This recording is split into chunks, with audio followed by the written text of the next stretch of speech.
Have you ever had a woman pull that on you? No. Where it's like, go defend my honor.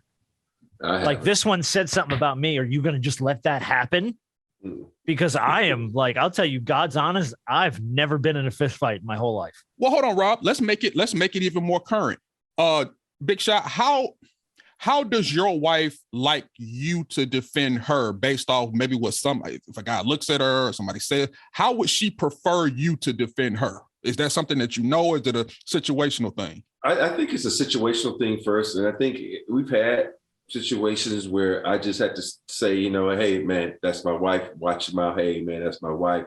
You need to, and because I don't want to say we're taught this, but I was taught this, that since I'm in the position that I'm in, that once I put my hands on someone, I'm the loser, no matter what happens, because I'm going to get sued.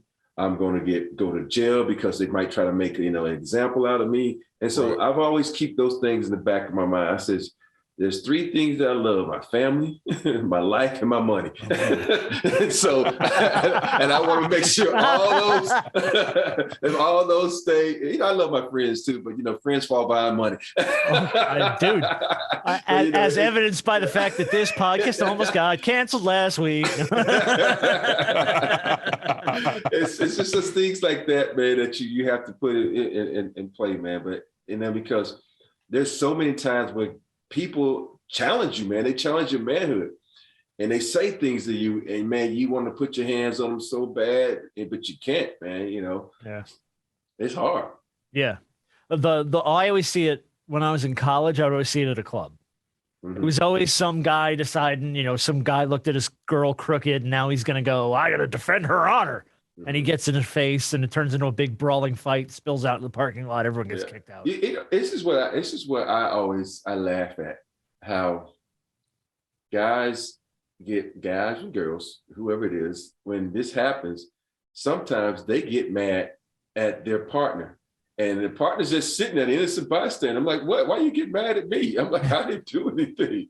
Like you need to go talk to that person that's approaching me or saying something like, you shouldn't have put yourself in that position. I think at the end of the day, you just need to always say, hey, think before you move. Think about the situation, think what's at hand, and how important it is to really, before you put your hands on somebody.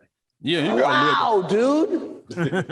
At certain times, man, it's all about, man, especially in today's time, about living to fight another day. Because folks are wilding out here, man, over the smallest things, over the slightest things. And there are so many things that have escalated, and it started from this and it got to this. Yeah.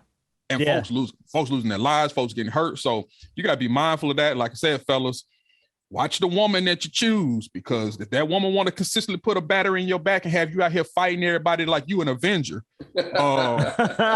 you are not an Avenger. You are not Captain America or Iron Man. Hell no.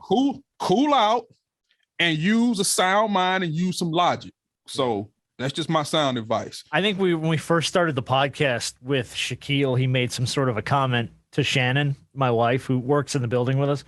And she kind of gave me you going to let him say that to me? And I'm like, I looked at him and I'm like, hell yeah, I am. Yeah, I sure am. Yeah, I am. Cause he's 8.5 feet tall and I'm 5'8" and $165. But wait till I get home and get on my telephone and lock my doors. Hey man, let me tell you something, Bo. I got keyboard warrior fingers, man. I'll shut him down quick on text.